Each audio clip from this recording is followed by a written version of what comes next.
Y ahí parece que entraron la mayoría. Ya, vamos a empezar a grabar entonces. Doctor, se escucha doble. Doctor, se escucha doble. Un segundo. ¿A todos les pasa lo mismo? No, a mí no. Es su computadora entonces, señorita.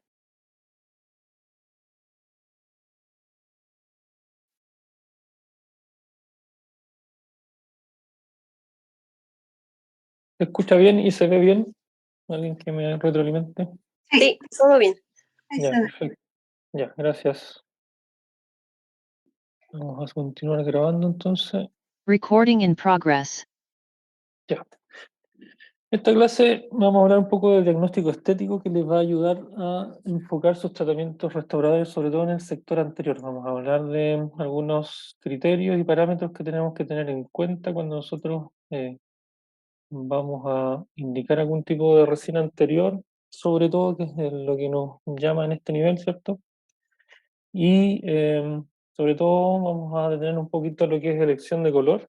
eh, Como tradicionalmente decimos nosotros, elegir el color parte fundamental dentro de este tipo de restauraciones, ¿cierto?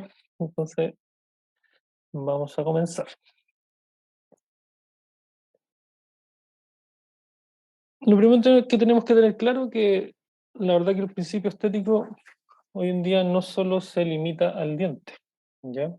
Cuando hablamos de estética dental, también tenemos que integrar dentro de esta estética dental la estética de la encía, de la estética gingival, y cómo está resultado que nosotros logremos de, sobre todo de la sonrisa de nuestro paciente, cómo se integra armónicamente con la cara y con el individuo en su totalidad, ¿ya? Eso es como el objetivo final de una buena estética. Entonces ambos, la estética dental y gingival, actúan como un conjunto, básicamente para proveer una sonrisa con armonía y balance, ¿ya?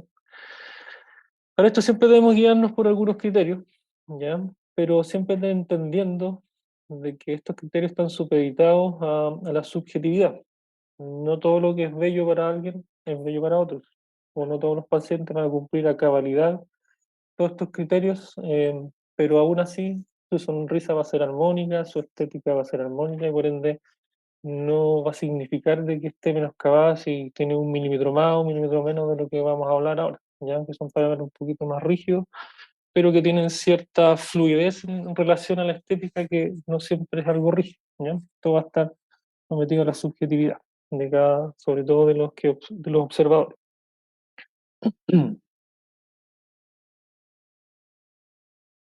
Y así como nosotros tenemos que entender todo esto que nosotros vamos a ver ahora para nosotros poder tener las herramientas para poder ofrecer a nuestros pacientes los tratamientos más estéticos posibles. Quizás pasar de algo como lo que vemos en pantalla a un tratamiento mucho más estético, donde se mejoran las proporciones dentales, los colores de los dientes, la forma de los dientes, y entender de que todos estos criterios que vamos a ver ahora son un conjunto de cosas que nos van a guiar simplemente y lo vuelvo a repetir, la subjetividad y lo que el paciente quiere siempre tiene que estar como parte principal de lo que nosotros queremos intervenir, ¿ya? También teniendo en cuenta que incluso hoy en día la estética define algunas formas, trazos, colores, líneas, antes incluso de generar respuestas racionales en el cerebro, generan respuestas emotivas. Y así como también se ha estudiado de que formas dentales repercuten o evocan emocionalidades distintas en cada uno de nosotros y que eso nosotros podemos incluso diseñar dientes que los pacientes puedan evocar distintas emociones en las personas que lo observen, ¿ya? Y eso está estudiado, eso es una rama de la estética dental que se llama visajismo, que no vamos a hablar en este porque es algo de especialidad, pero más o menos de eso se trata, ¿ya? Entonces vamos a comenzar con estos criterios. El primer criterio está basado, los primeros criterios que vamos a ver están basados en la estética gingival, ¿ya? También debemos fijarnos en la estética gingival. ¿Por qué? Porque todo esto está integrado en un paciente y debe tener un balance y una armonía que permita de que esto se vea bello al observarse, ¿ya? El primer criterio de esto es la salud gingival, ¿ya? Un criterio importantísimo para nosotros, sobre todo en la primera etapa de tratamiento, que es el tratamiento básico, ¿cierto? Donde uno de los objetivos principales es lograr esta salud gingival, y cuando nos veamos enfrentados a nosotros a hacer nuestro tratamiento en el sector anterior, de sobremanera siempre tratar pacientes con la encía sana, ¿ya? En relación a eso que dice la literatura, básicamente que la encía libre debe extenderse desde el margen gingival hasta el surco gingival. Siempre tiene que tener este color característico de rosado coral, y esta encía libre en particular no debe tener brillo, debe ser opaca, ¿ya? A la observación, ¿ya? Porque el brillo siempre va a hablar de una encía inflamada, ¿ya? Cuando hablamos de la encía adherida, que se extiende de este surco gingival hacia, ¿cierto? Más hacia apical, por así decirlo, hasta la unión mucogingival, también tiene que tener este color rosa coral. Esta sí tiene que tener una textura firme, y en el 30-40% de los casos de los adultos va a presentar esta apariencia que siempre se describe de piel de naranja. No todos la van a presentar, pero aproximadamente la mitad de los pacientes sí la va a tener, ya en una encía sana. Y la mucosa alveolar, que es lo que está más apical todavía, eh, debe ser móvil, y esta sí debe ser de un color más rojizo, rojo oscuro.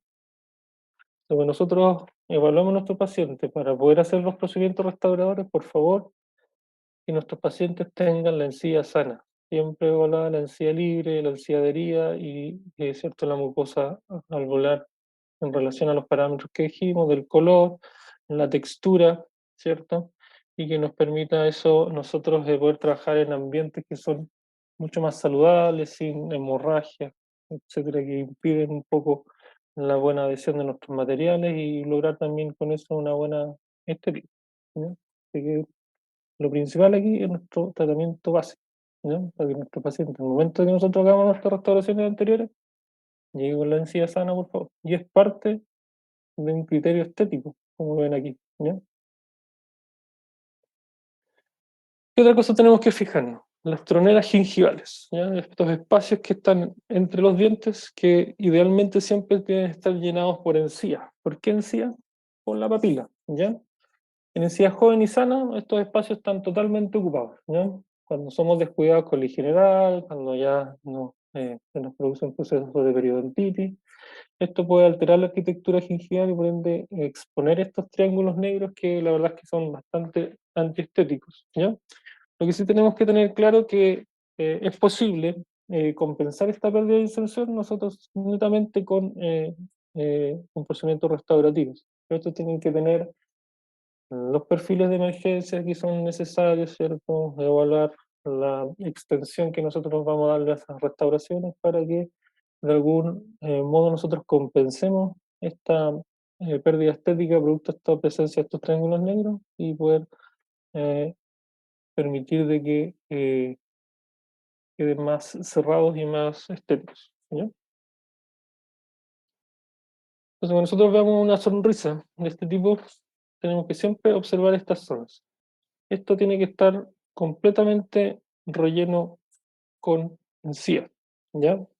Si aquí hubiese un espacio negro, la verdad que la desarmonía que eso genera a la vista, la verdad es que es uno de los principales problemas estéticos, sobre todo en los adultos mayores. Entonces, generar esto, o cuando falta esto, a través de nuestros procedimientos restaurativos, poder cerrar las troneras es un objetivo principal. En la encía también tenemos que guiarnos en relación al cenit del contorno gingival, que no es más que el punto más apical que tiene el contorno gingival, que no coincide con el eje central del diente, sino que su posición es un poco más distal, ¿ya? Siempre tiene que ubicarse un poco más distal para darle una armonía a la forma de la corona, ¿ya? Y esto le va a dar la forma característica de los dientes, que son como triángulos, ¿cierto? Más delgados siempre en la zona cervical, y que se van ensanchando un poco hacia incisal, ¿ya? Y finalmente esta regla puede que no aplique en los incisivos laterales superiores y los incisivos inferiores, ¿ya? Ya que puede estar este cénite un poquito más centrado. Entonces siempre nosotros tenemos que volar, y vamos a hablar un poquito del eje mayor, pero siempre este cenit debiese estar ubicado un poquito más distal de la zona del eje mayor del diente, ¿ya? Y eso es lo que le daría armonía a esta sonrisa. También tenemos que ver el equilibrio entre los márgenes gingivales, ¿ya? Generalmente los márgenes gingivales de los laterales están un poco más abajo de los centrales y los caninos, ¿ya? ¿Cuánto? De 0,5 a 1,5 milímetros. ¿Y quién fue el que describió esto como primera instancia? Fue el doctor Rufenach, ¿cierto? Que tiene un libro en relación a estética dental, y esto lo definió él como la clase 1 de Rufenach, cuando los márgenes de incisivos laterales están un poco más abajo de los incisivos centrales y los caninos, y eso es la clase 1 de Rufenach. ¿Puede darse una clase 2? Sí, cuando estos incisivos laterales están más apicales, ¿ya? Esto sería llamado la clase 2 de Rufenach, ¿ya? Y esto, la única forma de revertirlo es a través de cirugía gingival, haciendo recortes de encía para que esto pueda, esto ya escapa de nuestras manos, pero es bueno conocer de que esto está descrito y la armonía es generada generalmente con una clase 1 de Ruffert. Es lo que observamos aquí. Generalmente, si uno pudiese trazar un punto entre cada uno estos contornos gingivales, deben generar este tipo de triángulos con base superior, ¿cierto? En que el lateral está levemente más abajo que centrales y caninos. Eso fue en relación a la estética gingival, ¿ya? Cuando hablamos de estética dentaria, tenemos que tomar en criterio algunos otros parámetros, ¿ya? Lo que hablábamos un poquito antes de los ejes dentales, en general, los ejes axiales de dientes se inclinan distalmente en dirección incisoapical. O sea, desde el borde incisal hacia el borde de la encía, esta línea debiese inclinarse un poquito hacia distal en el eje mayor, ¿ya? Esta inclinación, y se va acentuando esto en relación a los dientes más distales. Va a estar inclinada en el central, va a estar un poco más inclinada en el lateral y un poco más inclinada sobre todo en el canino, ¿ya? Y estos son interdependientes con el contorno gingival, como lo vimos anteriormente, donde se define según las clases de Rufena, ¿ya? Y lo que habíamos mostrado anteriormente, de que esto debiese ser desde el centro incisal, ¿cierto?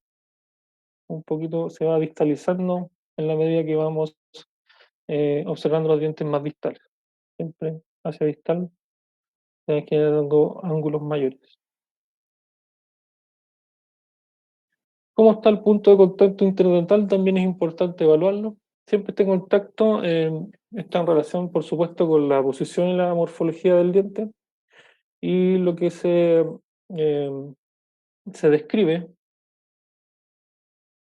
es que siempre debe ser más coronal entre los incisivos centrales, y así va a ir migrando hacia apical en la medida que nosotros vayamos observándolas hacia los dientes más distales, ¿ya? Quiere decir que los centrales va a tener una posición coronal, y esto va a ir elevándose hacia apical en la medida que vayamos retrocediendo o distalizando nuestra observación, ¿ya?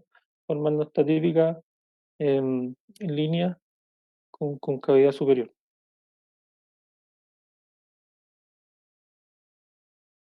Cuando hablamos de las dimensiones relativas a los dientes, la verdad es que aquí es donde hay criterios más disímiles. Y como dice ahí, un número mágico para decir cuánto tienen que medir los dientes, qué dimensiones deben tener, la verdad es que no existe, ¿ya?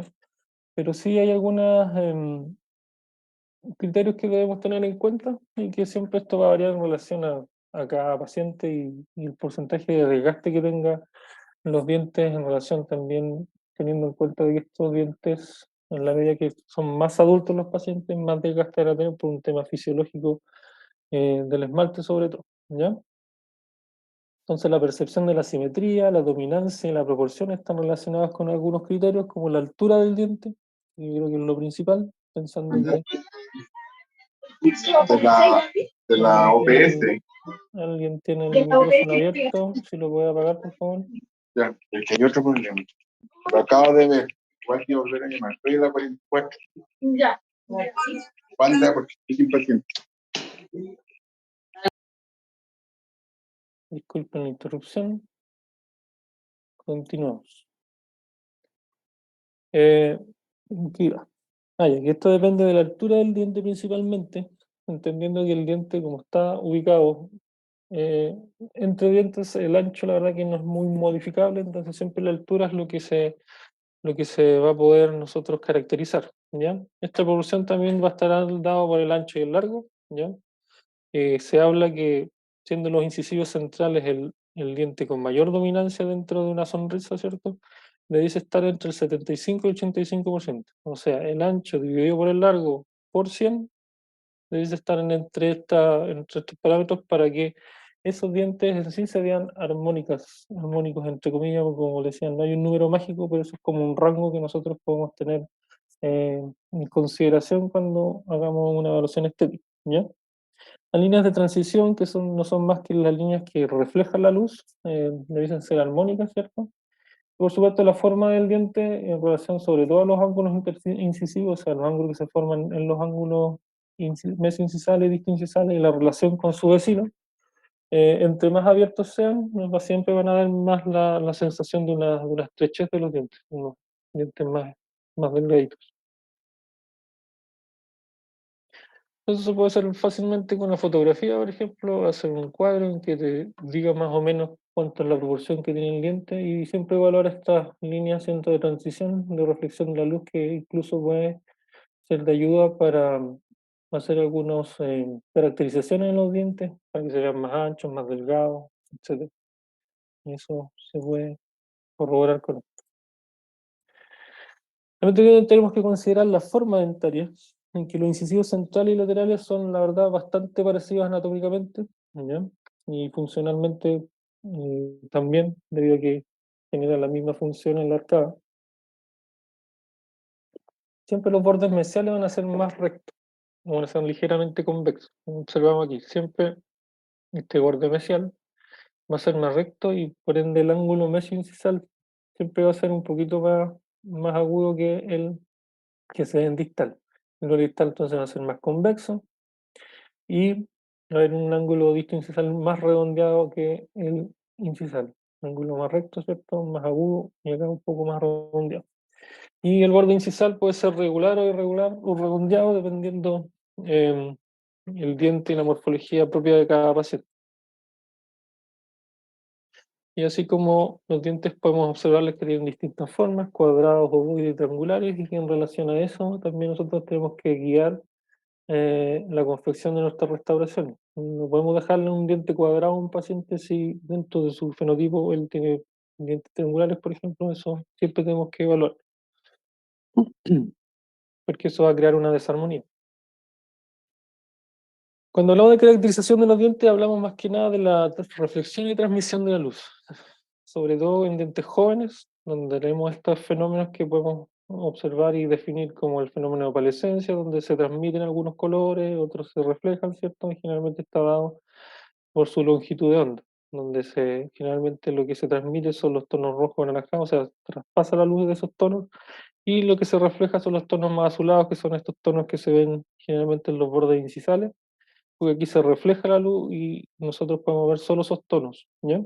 Y por eso son las características de bordes incisales de pacientes jóvenes, ¿cierto? Con esmalte en esa zona sin desgaste, como el esmalte es más translúcido, se va a ver de esa forma, ¿ya? Y se genera este fenómeno de opalescencia. Siendo la opacidad donde no se deja pasar bien la luz, y la translucidez es dejar pasar la luz con mayor facilidad, hasta la translucidez total en la transparencia, ¿cierto? Igual que un vaso.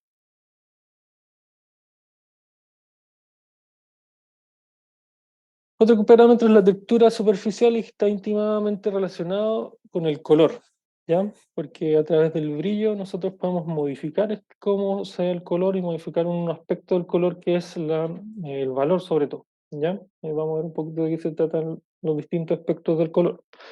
En los dientes jóvenes se presenta una topografía superficial muy acentuada, ya digo que no ha sufrido el desgaste fisiológico de la masticación, del roce con el labio, con la lengua, etcétera. Entonces, siempre en dientes jóvenes esta topografía superficial o textura superficial se va a ver mucho más pronunciada, más que en un paciente de más edad.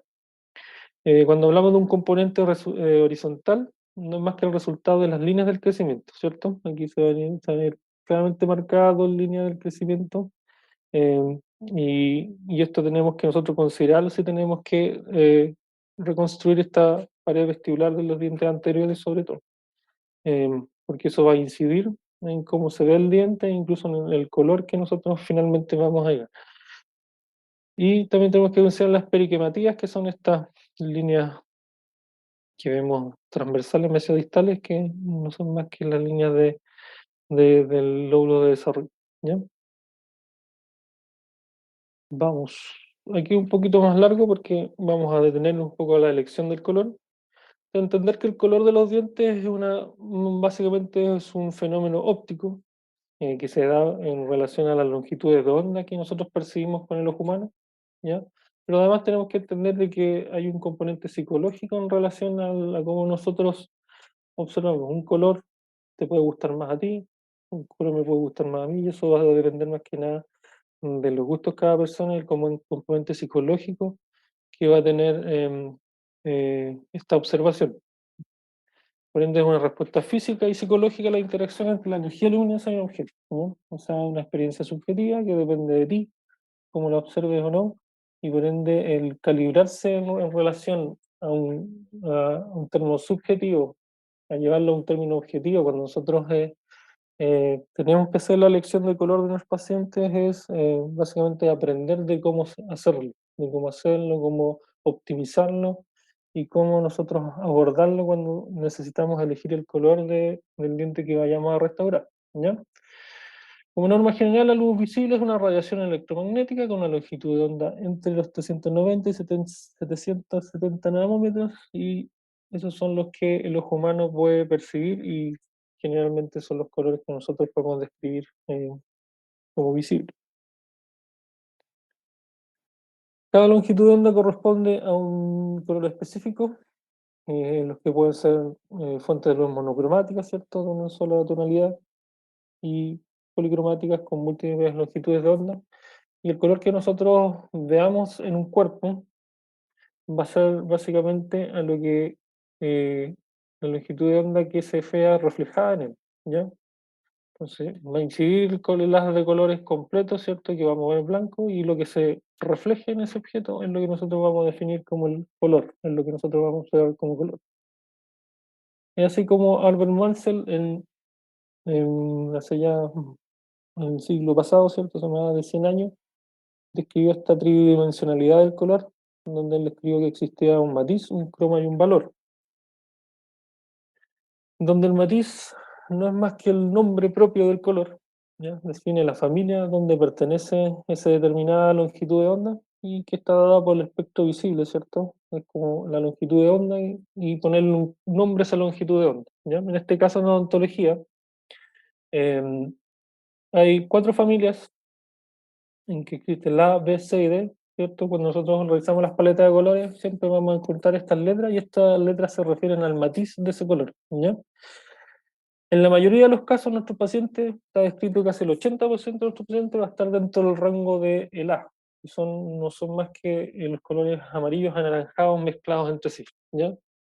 Existe en menor medida los amarillos, ¿cierto? Propiamente tal, que son los colores B, y los que casi no se observan son los celos grises, que eso están más dados por caracterizaciones de algunas, es decir, manchas intrínsecas de los dientes por tetraciclina, otras cosas que básicamente no vamos a usar como caracterizaciones. Y los rojos, que en muy pocos casos nos vamos a ocupar, en pacientes sobre todo de edad avanzada, que ya su coloración de sus dientes ha ido en baja durante los años, sobre todo por la pérdida del esmalte y por la mayor propensión a observar el color de la dentina de los dientes. ¿Qué es el croma? Es la intensidad, ¿ya? De un determinado matiz. Y esto varía de acuerdo a la cantidad del pigmento que nosotros tengamos dentro del matiz. Si observamos esta foto, nosotros tenemos verdes, pero vamos a ver distintas intensidades de verde. A eso se refiere el croma, ¿ya? En odontología, este croma se caracteriza por los números que acompañan las letras, ¿ya? Entre mayor el número, mayor es el croma, ¿ya? O sea, más intenso el color. Y así como tenemos el A1, el A2, el A35, ¿cierto? El B1, el B2, etc., ¿ya? Y eso va a definir el croma. Entonces, la letra va a definir el matiz y el croma va a estar definido por el número. Y el valor, que se describe que, por lo menos en odontología, es el parámetro más importante, va a hablar del brillo y luminosidad que tenga un objeto, ¿ya? Y te va a representar la cantidad de blancos y negros que tenga el cuerpo, ¿ya? Y así vamos a tener verdes más claros, y verdes más oscuros en relación a la intensidad de blanco y negro que tenga su cuerpo. ¿Y por qué es lo más importante en ontología? Porque para los humanos es más fácil definir una alteración en el valor que en el croma o en el matiz. ¿Ya? Si tú te equivocas un poco en el color del diente, la verdad que el paciente ni los demás se van a notar mucho. Pero si el diente queda más grisáceo, eso uno a buenas y primeras se va a dar cuenta. ¿Ya? Eso es porque el ojo humano está más fisiológicamente más adaptado a definir ese tipo de desproporciones. Y así como el valor es una dimensión más importante al igual al momento de realizar una restauración. Pero nosotros tenemos algunas técnicas que podemos ocupar para poder modificarlo un poco si es que tenemos la posibilidad de hacerlo y así caracterizarlo y darle quizás un matiz mucho más certero en los dientes de nuestros pacientes. Ya iba a estar em, en relación a dos aspectos importantes. Uno es el croma y la opacidad por separado. Ya, por ejemplo, si nosotros tenemos croma, nosotros aumentamos el croma, o sea, aumentamos la intensidad del color, ese valor se va a ver disminuido. ¿Ya? O sea, va a dar un color más oscuro o más grisáceo. ¿Ya? Por el contrario, si nosotros disminuimos el croma, por supuesto que aumenta el valor, más claro. ¿Ya?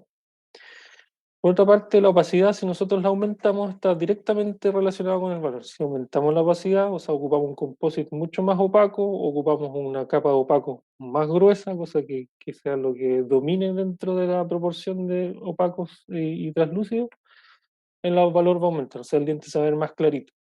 Y por el contrario, si disminuimos la opacidad, hacemos un diente más translúcido, ocupamos resinas más translúcidas, estos se van a ver siempre el color es más grisáceo.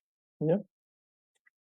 Y así como también se escribe en la literatura, como el valor es un parámetro fundamental dentro de la elección del color, nosotros podemos ordenar nuestra paleta de colores en relación al valor, ¿ya? Y así definir a veces nuestra elección de color, ¿ya? En que el B1 es el más clarito y así va en degradía en relación al valor de cada uno de los composites que nosotros tenemos a disposición, ¿ya? Esta sería la forma de ordenarlos en relación al valor. A la elección del color propiamente tal.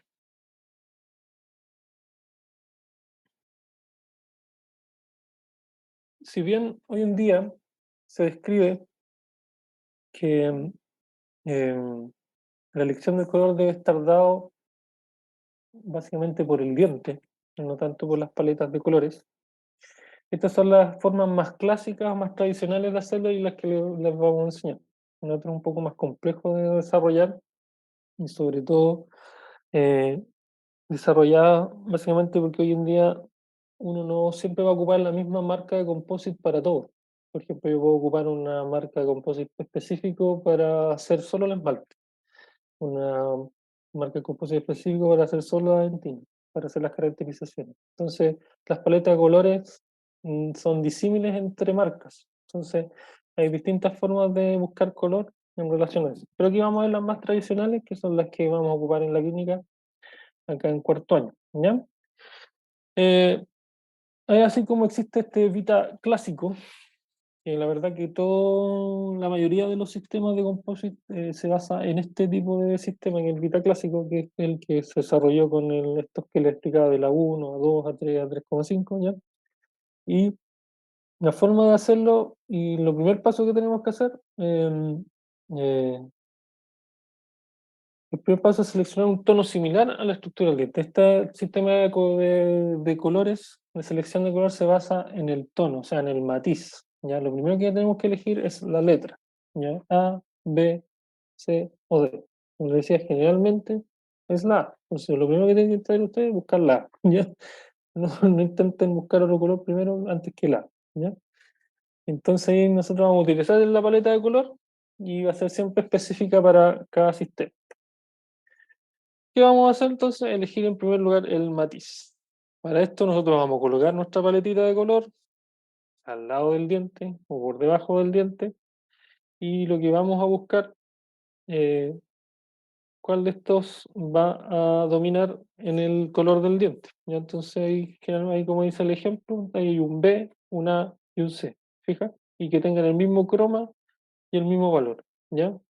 O sea, tienen uno, el B1, el A1 y el C1. Y ahí elegimos. ¿Cuál se parece más?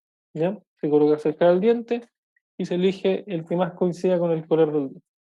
Luego de eso, cuando ya elegimos en qué matiz está nuestro color, perdón, eh, luego vamos a elegir el croma y el color y se colocan cerca del diente. Se elige el que más coincida. ¿Ya? Entonces ya elegimos nuestro matiz en relación a los demás matices y luego de eso, cuando ya elegimos cuál matiz es el que más corresponde, vemos el croma, que va a ser 1, 2, 3, 3, 5, etcétera, etcétera. En este caso en particular, el que más coincidió, yo creo que todos coincidimos en eso, es el A1. ¿Ya?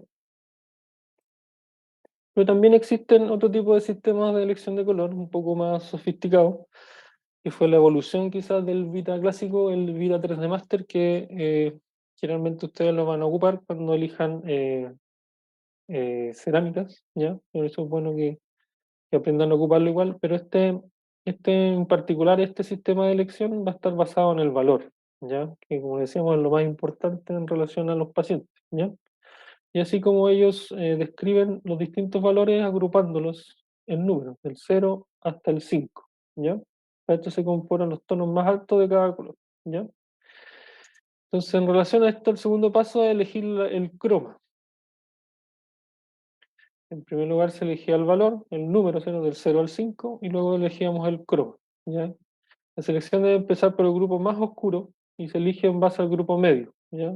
El M que se llama aquí. Entonces 2M, etcétera. Y se coloca cerca del diente como un abanico y se selecciona uno de los valores que vamos a elegir, el 1, el 2 o el 3. Finalmente se elige el matiz mirando el diente, cuál es más rojizo o más amarillento, o bien es un tono neutro. Y ahí se quedan con el M o se van más hacia el rojizo, que es el R, o más al L. Entonces todo esto da en relación al valor. Eso.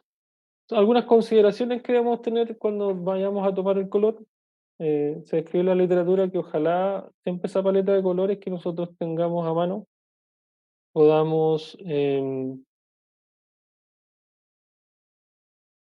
tenerla hidratada, ¿ya? ¿Por qué? Porque cuando el composito está hidratado es un poquito más oscuro, ¿ya?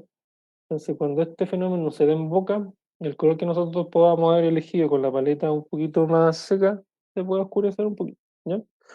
Mantener la guía al menos a un brazo de distancia de la boca del paciente. O sea, nosotros tenemos que mirar la guía de colores no tan cerca del paciente, sino que con una leve separación, ¿ya? El diente debe verse a lo largo de una línea perpendicular a la superficie del diente, o sea, sin estar casi en forma paralela, ¿cierto?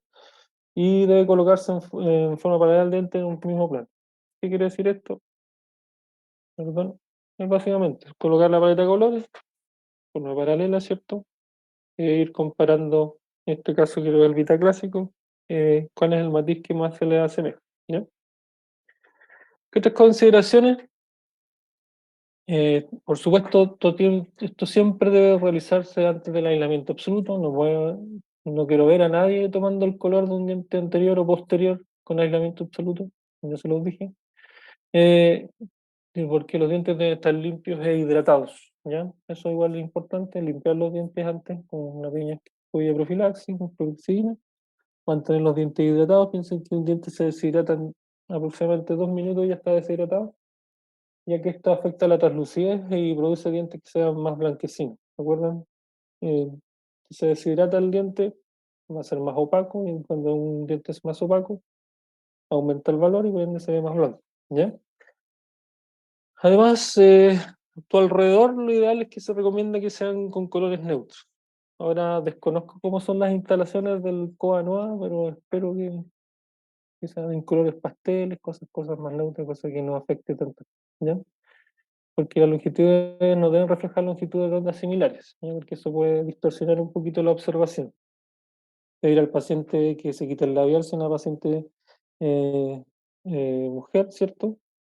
Y cuando hay colores muy fuertes en la ropa, también nosotros podríamos taparlo con alguna pechera que tenga el color más neutro, cosa que tampoco distorsione de esta forma la elección.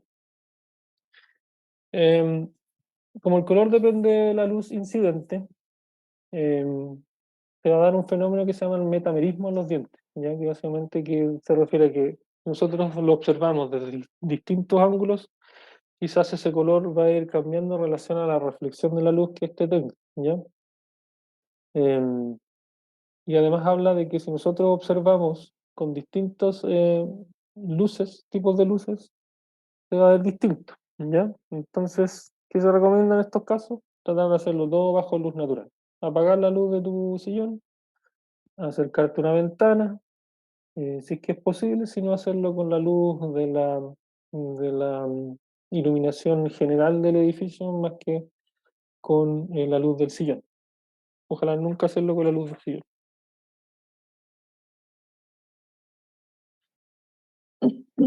Otra consideración es que la vista se cansa, por ende no deberíamos tener esta observación por mucho tiempo.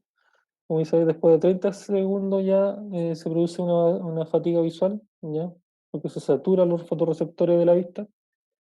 Y por ende, ahí en ese caso es muy costoso poder diferenciar entre tonos amarillos y anaranjados cuando ya la vista está cansada, ¿ya? Si sucede eso, una forma de relajar un poco la vista es observar colores más neutros, ¿ya? Azules, violetas, verdes.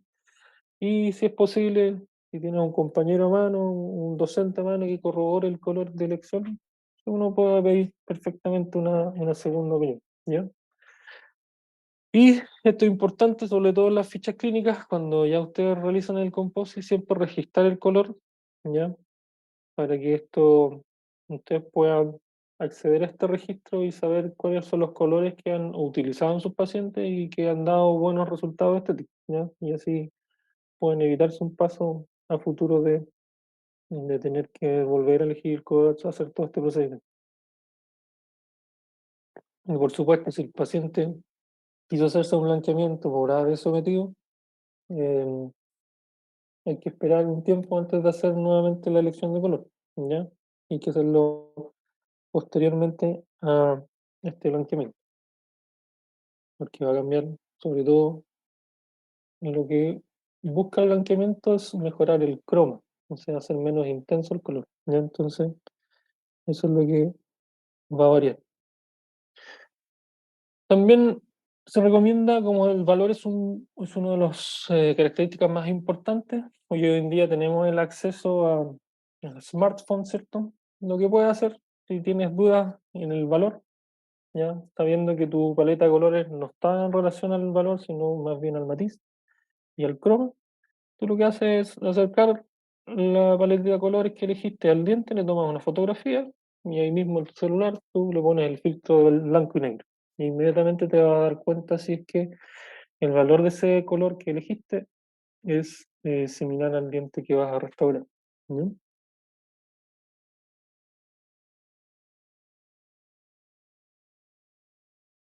Otra cosa que tenemos que tener en consideración es que la determinación del tono se puede realizar en confirmación directa del diente. Tú con un poquito de composite que elegiste, lo colocas en el diente en una pequeña porción, ¿cierto? Lo puedes aislar con un poquito de vaselina para que no se pegue. Por supuesto, el diente no tiene que haber sido sometido a algún proceso adhesivo, si no se va a pegar, ¿ya? Y lo polimerizas, ¿ya? Y ahí tú ves que la coincidencia de color que tiene la resina con el diente que vas a restaurar, ¿ya? ¿Por qué? Porque a veces las resinas cuando se fotopolimerizan, por la presencia sobre todo del fotoiniciador, la conforquinona, tiende a oscurecerse un poco, ¿ya? Y eso es lo que tenemos que observar cuando tengamos la posibilidad de poder hacer esto. Eso lo puede hacer todo un poquito de composite, lo colocan en la cara vestibular del diente, sin aislar, ¿cierto? Em, Polimerizan y ven la coincidencia que tenga, para asegurarse de que el color, una vez polimerizado la resina compuesta, sea el mismo que el de em, el diente que van a restaurar.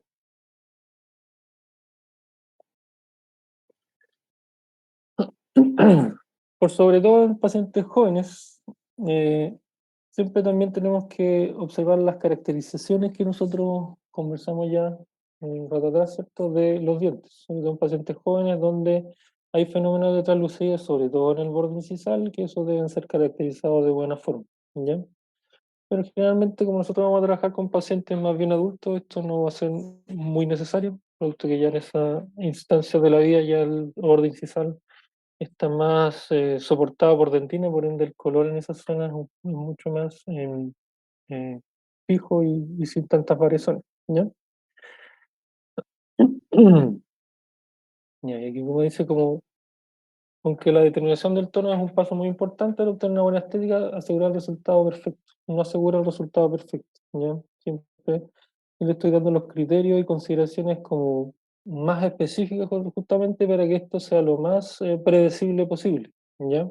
Pero aunque hagamos todos los pasos uno por uno, sin saltarnos nada, seguramente en algunos casos va a haber un problema en el resultado perfecto. Pero eso también va a depender de la polinización de la resina, qué tipo de resina estás ocupando, si es una resina más translúcida, más opaca, etcétera, ¿ya?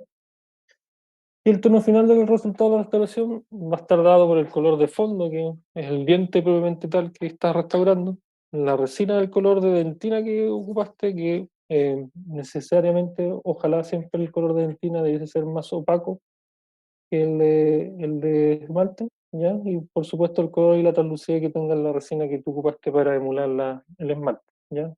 Y esa triada finalmente nos va a dar el tono final del resultado del color del cual va a ser tu restauración. Ya, eso en relación al color. Otro criterio en relación a los dientes en la configuración del borde incisal, ¿ya? En general lo que se evalúa es el contorno global de todos los bordes incisales del sector anterior, ¿ya? Y ahí se define una línea, que es la línea incisal, que está dada por los bordes incisales de todos los dientes anteriores, ¿ya? Si hablamos de pacientes de mediana edad y avanzada, la verdad es que siempre esta línea tiende a ser más recta, producto incluso de los desgastes que se han ido dando con los años, ¿ya? O bien ya cuando esto es más severo, se observa una línea invertida, ¿ya? Y eso puede ser fácilmente corregido aumentando un poco la altura de los dientes, pero eso hay que tener también consideraciones oclusales de por medio, ¿ya? Y en pacientes jóvenes, generalmente esta forma es una forma de gaviota y eso es lo que se considera que debe ser como mucho más estético. Em, También tenemos que tener en consideración lo que ya habíamos hablado un poquito de los ángulos interincisales. Siempre tiene que ver con los espacios negativos que se generan al abrir la boca o al sonreír, ¿ya? Ese espacio negro que está entre los dientes. Y se habla básicamente que esta regla de B invertida que se ve, estos ángulos que se forman, siempre debe abrirse hacia distal. Y, y y eso generaría un aspecto mucho más armónico.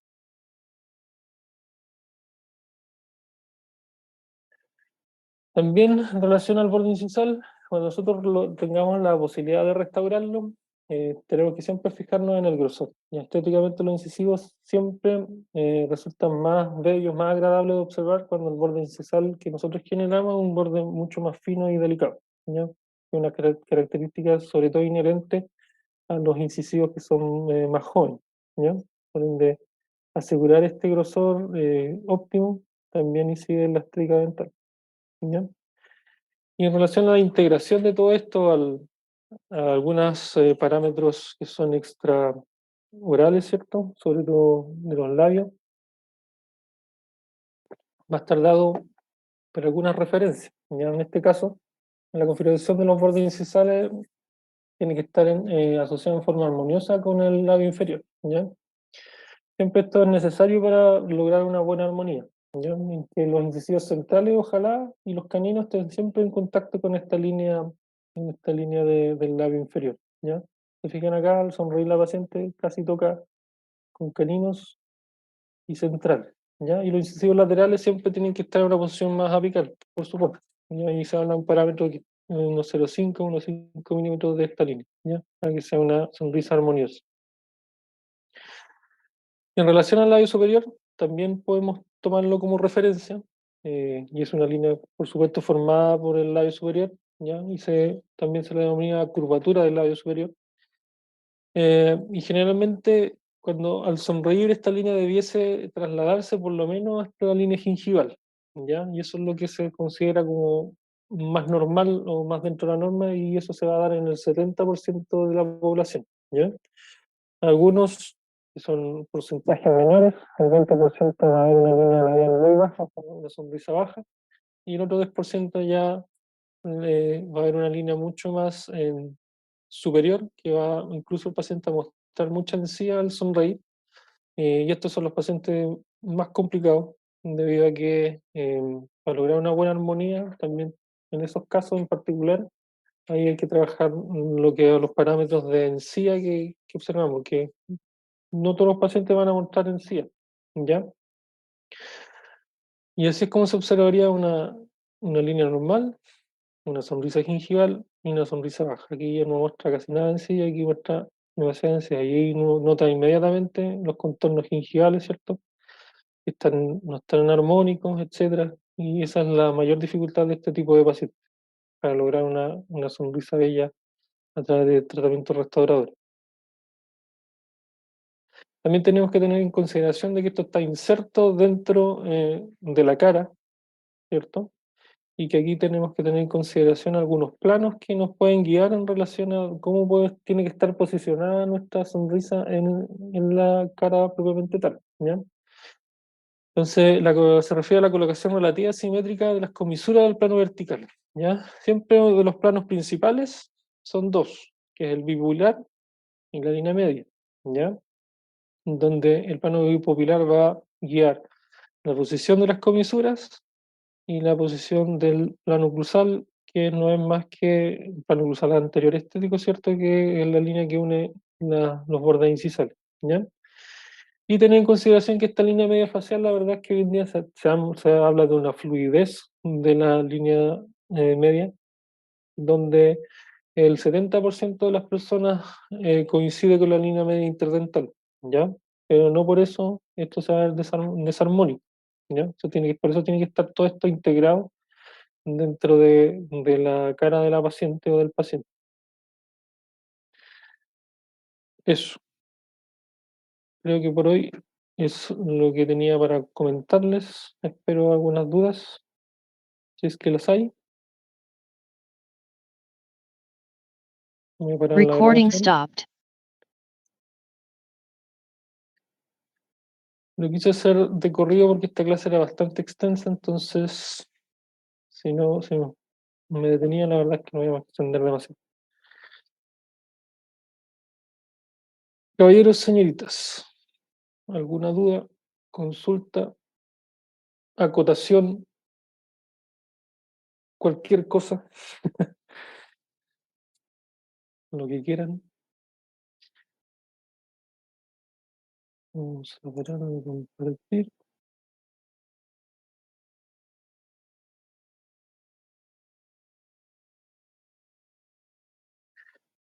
Como les decía, esta es una clase que ya se ha hecho, yo creo, hace 2 años que la estoy haciendo.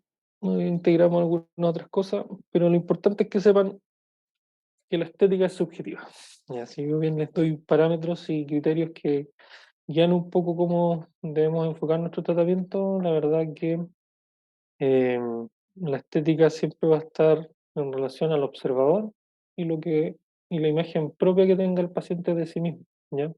Nosotros tenemos que trabajar en base a eso. Lo que yo les presento son los parámetros mayormente aceptados en la literatura para eh, lograr resultados armoniosos y balanceados, sobre todo con todas las estructuras de la cara, de la encía y los dientes propiamente tal, ¿ya?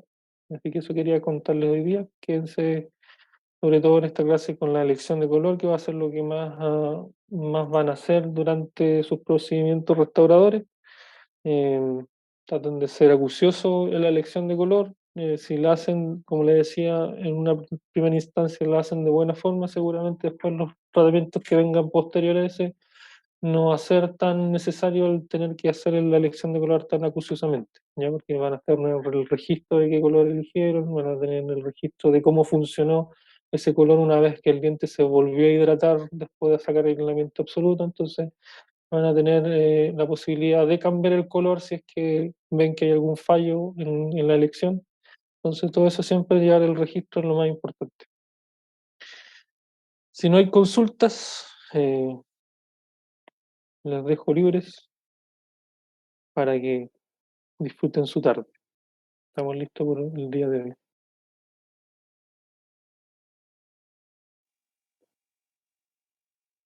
Chao, Cor. Hasta luego. Gracias. Gracias.